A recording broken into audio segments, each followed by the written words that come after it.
मेरे मन मंदिर की आराधना प्रातः स्मरणीय परम पूज्य गुरुदेव जी, अर्चनीय वंदनीय समस्त संत गुरुजन, मंचासीन मेरी साध्वी बहन, सत्संग प्रेमी सज्जनों, शक्ति और भक्ति की स्रोत मेरी माताओं और बहनों, ये परम सौभाग्य की बात है कि आपके पावन ग्राम जगता में 2 दिवसीय सत्संग समारोह का आयोजन किया गया है, जिसमें पहले दिन का ये पहला सत्र हमारी साधु बहनों के भजन और विचारों के द्वारा प्रारंभ हो चुका है। बिहार की इस पावन भूमि पर आकर के मुझे बहुत अच्छा लगा। इस बिहार की पावन भूमि को मैं श्रद्धा से नमन करती हूँ। मैं मध्य प्रदेश से, जहाँ पर पावन मां नर्मदा का वहाँ पर स्थान, मां नर्मदा प्रवाहित हो रही है और लोगों की आस्था का केंद्र, भक्ति का केंद्र, श्रद्धा का केंद्र बनी हुई है। उसी प्रकार से यहाँ मां गंगा की पावन भूमि जगता ग्राम बिहार, जहाँ पर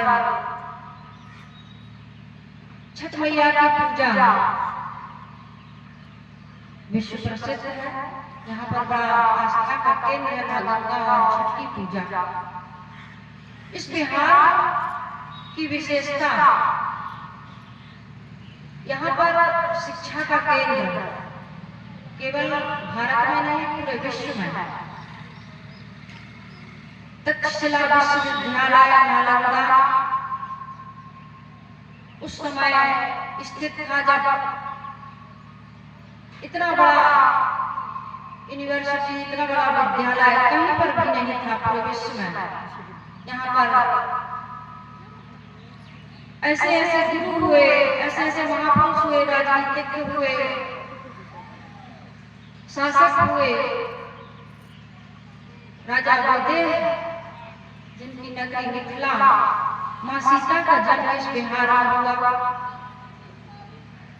यहाँ पर महात्मा महावीर, जिनको हम भगवान महावीर कहते हैं, उनकी ये जन्मभूमि है। महात्मा बुद्ध को यहाँ पर बोध प्राप्त हुआ। यहाँ पर भारत के प्रथम राष्ट्रपति डॉक्टर राजेंद्र प्रसाद जी का जन्म हुआ। यहाँ विद्या और भक्ति का, त्याग तपस्या का अनूठा संगम है। महान गणतज्ञ आर्यभट्ट जी इसी धरती पर पैदा हुए। जितनी भी विशेषता कहूं उतनी कम है। आस्था, श्रद्धा, भक्ति का केंद्र है बिहार।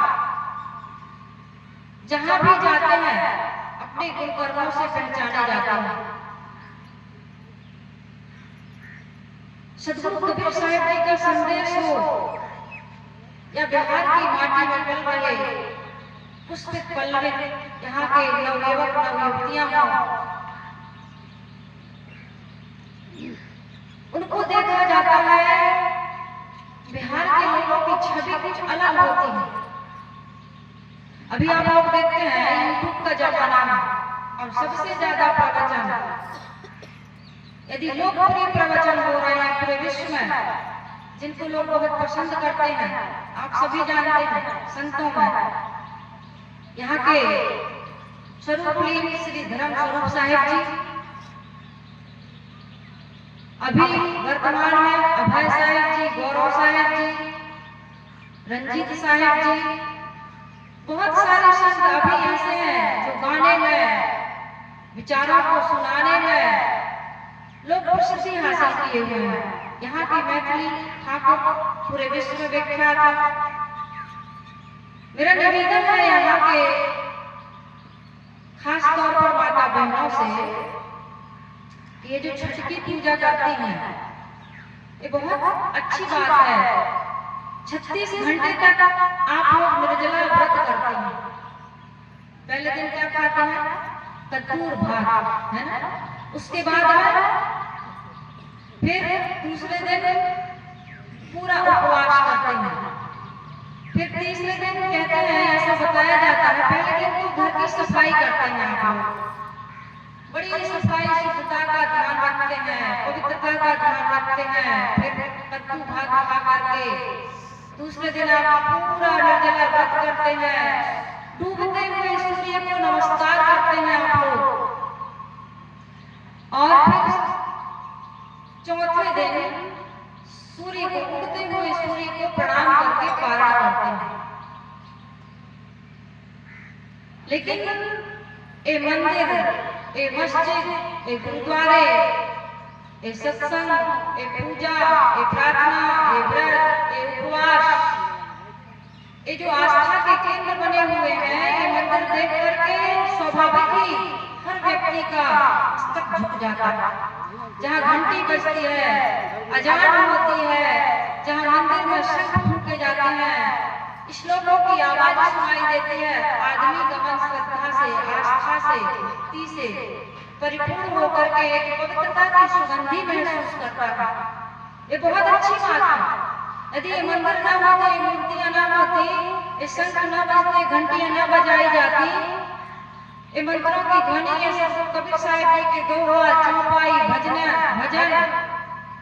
साखी शब्द न गाए जाते, तो आज हमारी संस्कृति के प्रति, हमारे संस्कारों के प्रति, हमारी सभ्यता के प्रति, हमारे आचार विचार और महापुरुषों के प्रति आज के बच्चों में कोई आस्था न होती, कोई विचार, कोई प्रभाव उनका न होता। ये बहुत अच्छी बात है कि आज माता बहनें छठ का व्रत करती हैं।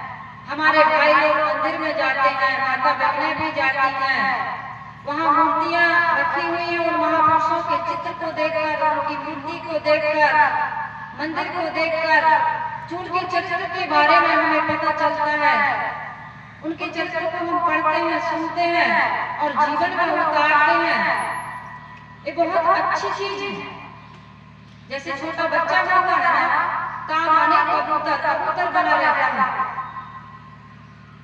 एबीसीडी की जो पढ़ाई हुई इंग्लिश मीडियम से, उसमें भी चित्र बने रहते हैं। ये किसके लिए बने रहते हैं? चित्र तभी तक बने रहते हैं जब तक बच्चा छोटा होता है। चित्र वाली पुस्तक कौन से बच्चे पढ़ते हैं? छोटे छोटे से बच्चे, केजी 2 वाले, पहले दूसरी कक्षा वाले, उसके बाद चित्र नहीं मिलते हैं। ये जो हम पूजा करते हैं, व्रत करते हैं, मूर्तियों को डोलाते हैं, बुलाते हैं, घंटियां बजाते हैं, जो कुछ भी करते हैं, इससे क्या होना चाहिए हमारे जीवन में? हमारे चरित्र में बदलाव होना चाहिए। जैसे कोई व्यक्ति छठ की पूजा कर रहा है, कहते हैं दो माता बहनें छठ की पूजा, यहाँ तो पूरे बिहार में होती है। वो माता बहनें जो दो सहेलियां थी अच्छी, वो भी छठ की पूजा करने के लिए गंगा नदी के पार जाता है, तट पर जाता है। लेकिन उनमें कुछ आपसी विवाद हुआ और बातचीत बंद हो गई थी। कई वर्षों से उनमें बातचीत नहीं हो रही थी। वो गंगा के तट पर गई, सूर्य को नमस्कार करने लगी, और जैसे ही सूर्य को आरती दे रही थी, नमस्कार कर रही थी, आराधना कर रही थी, एक सहेली का पैर फिसल गया।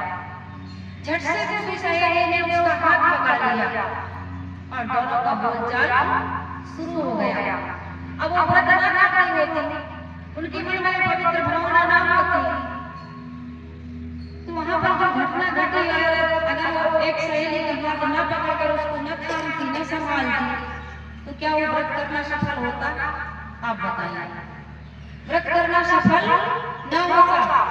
कई वर्षों से बोलचाल बंद था, लेकिन जब एक सहेली ने दूसरे सहेली को फिसलने से बचाया, हाथ पकड़ा, तो वही उनकी शत्रुता, वही उनका वैमनस्यता, वही उनका जो क्रोध था, वो समाप्त हो गया। तो ऐसा व्रत करना बहुत अच्छी बात है।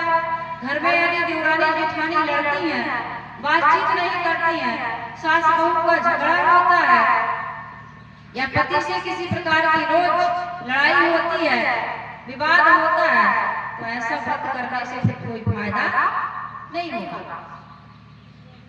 भाई भाई में झगड़ा हो रहा था, कई दिन से बोलचाल बंद था, घर तो रहते तो एक ही घर में थे। माँ को ये बात अच्छी नहीं लगी। माँ ने कहा कैसे समझाएं बच्चों को, कैसे उनको शिक्षा दें। माँ समय के इंतजार में थी। 1 वर्ष के बाद जब छठ की पूजा का समय आया तो दोनों डूबते हुए सूर्य को नमस्कार कर रहे थे। छठ की पूजा में करते हैं डूबते हुए सूर्य को, फिर चौथे दिन उगते हुए सूर्य को प्रणाम करते हैं। तो उसकी माँ ने कहा, दोनों बच्चों का हाथ पकड़कर माँ कहती है, बच्चों उगते हुए सूर्य को भी नमस्कार करते हैं हम और डूबते हुए सूर्य को भी नमस्कार करते हैं हम, लेकिन यदि जीवन में कुछ अनुकूलता प्रतिकूलता आ जाए, जीवन में कोई घटना घट जाए, जीवन में किसी प्रकार का कोई विवाद हो जाए, तो क्या करना चाहिए? भाई से बोलचाल बंद कर देना चाहिए। जब डूबते हुए सूर्य को प्रणाम हम कर सकते हैं, तो क्या जीवन में हानि होने पर, अपमान होने पर, निंदा होने पर, किसी प्रकार की कोई दुर्घटना होने पर हमें अपने भाई को माफ नहीं करना चाहिए? हमें अपने भाई से बोलचाल बंद कर देना चाहिए क्या? ऐसा कभी नहीं करना चाहिए। इसलिए माँ को समझाती है और माँ के समझाने पर दोनों बेटे बैर विरोध लड़ाई झगड़ा बंद कर देते हैं और दोनों में बोलचाल शुरू हो जाता है। तो ऐसा व्रत, ऐसा उपवास यदि हम करने लगे कि वास्तव में जो प्रकृति के प्रति हमारी जो आस्था है, जो देवी देवताओं के प्रति, सूर्य क्या है? सूर्य के बिना जीवन नहीं चल सकता। सूर्य सबको समान एक जैसी रोशनी देता है। इसी प्रकार से एक जैसा प्रेम, एक जैसी भावना, एक जैसा भाईचारा हमारे जीवन में होना चाहिए। तभी ये छठ का व्रत या एकादशी का व्रत या पूर्णमासी का व्रत या अमावस्या का व्रत या कोई भी व्रत सफल हो सकते हैं, सार्थक हो सकते हैं। यदि ऐसा नहीं हुआ तो केवल भूखा रहना। आदमी प्रेम का भूखा है, आदमी सम्मान का भूखा है, आदमी सहयोग का भूखा है। यदि प्रेम नहीं मिला, सम्मान नहीं मिला, सहयोग नहीं मिला तो घर तो बन जाते हैं। लेकिन परिवार में जो प्रेम होता है, समर्पण होता है, सहयोग की भावना होती है, करुणा और क्षमा का भाव होता है, इससे हमारा घर और परिवार और समाज स्वर्ग बनता है। और सतगुरु कबीर साहब यही कहते हैं, साहिब कहते हैं कि खूब व्रत करते हो, उपवास करते हो, साखी शब्द सुनते हो, सुनाते हो। कबीर साहब कहते हैं, कथनी बिन करनी करे अज्ञानी दिन रात, कुकुर सब भोगत फिरे सुनी सुनाई बात। करनी बिन कथनी कथे, मैं बहुत अच्छी बातें आपको सुनाऊं और आप बहुत श्रद्धा आस्था पूर्वक सुने, लेकिन न मेरे जीवन में आचरण में आए, न आपके जीवन के आचरण में आए, तो कहना और सुनना क्या हो जाएगा? व्यर्थ हो जाएगा। कहने सुनने से कोई लाभ नहीं होता, थोड़ा होता है। जिस समय हम कह रहे हैं और आप सुन रहे हैं उतनी समय को लाभ मिलता है, लेकिन जब जीवन में हम प्रयोग करने लगते हैं, व्यवहार करने लगते हैं, उस समय यदि ये बातें भूल जाए, सास 2 बात कहे और हम अपनी गलती ना देखें बल्कि सास की गलती देखें, पिता कोई पुत्र को डांट दे, समझा दे, रोक दे, टोक दे और बेटा वहां पर सुने ना, पिताजी की शिक्षा ग्रहण ना करे, जवाब दे, आज्ञा का उल्लंघन करे, तो क्या होगा? इस सत्संग इसी समय यही समाप्त हो जाएगा। संत गुरुजन कहते हैं सत्संग घर में होना चाहिए, सास बहू के बीच होना चाहिए, पिता पुत्र के बीच होना चाहिए, देवरानी जेठानी के बीच होना चाहिए, गुरु भाई गुरु बहन के बीच होना चाहिए। एक दूसरे के साथ जब हम व्यवहार करते हैं, बात करते हैं, लेन देन करते हैं, तो क्या होना चाहिए? सत्संग होना चाहिए। सत्संग क्या सिखाता है? ईमानदारी, सच्चाई, निष्कपटता, प्रेम, सहयोग की भावना, देने की भावना। कबीर साहब कहते, कबीरा आप ठगाइए और न ठगिए कोई, आप ठगे सुख होत है और ठगे दुख होए। दो चीज ज्यादा छोटा भाई ले ले, देवरानी अच्छी चीज मिल जाए उसको, छोटी बहन है आपकी, यदि बड़ी उसको जेठानी को मिल गया, गौतनी कहते हो क्या कहते हो उनको नहीं जानते, यहाँ की भाषा से ज्यादा मैं परिचित नहीं हूँ। यदि जेठानी ले ले, देवरानी ले ले, तो क्या बुरा हुआ? आपकी बहन तो छूट गई, लेकिन असली बहन जो जीवन भर साथ निभाएगी वो देवरानी और जेठानी नहीं है। असली माँ जन्म देने वाली माँ ने पढ़ा लिखा करके आपको विदा कर दिया। बहुत रोई लड़की, आजकल तो रोती नहीं, आजकल तो हंसते हंसते ससुराल जाती है, अपनी पसंद की शादी करती हैं। बहुत सारे ऐसे घटनाएं देखने को मिल रही हैं। 17 साल की, अभी 18 की नहीं हुई बेटी, फेसबुक पर, इंस्टाग्राम पर रील्स देखते देखते पता नहीं कौन कौन से ऐप्स चले हैं, घर से भाग गई। सच्ची घटना।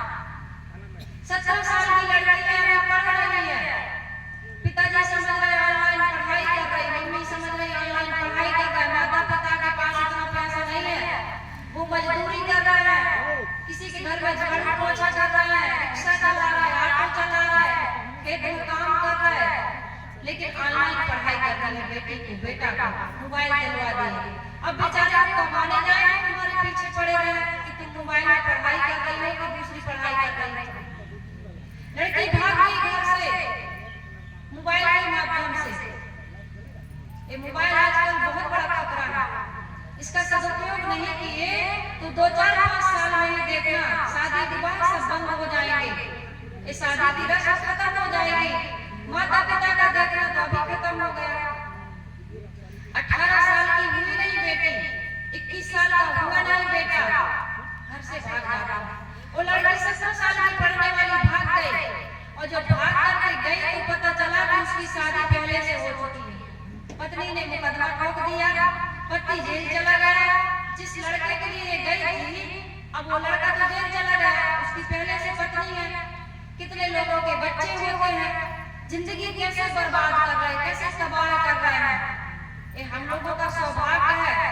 आप लोग जितनी माता बहनें बैठी हैं, यहाँ कोई भी ऐसी लड़की नहीं है। सत्संग में बच्चों को लाइए, बच्चों को सत्संग सुनाइए।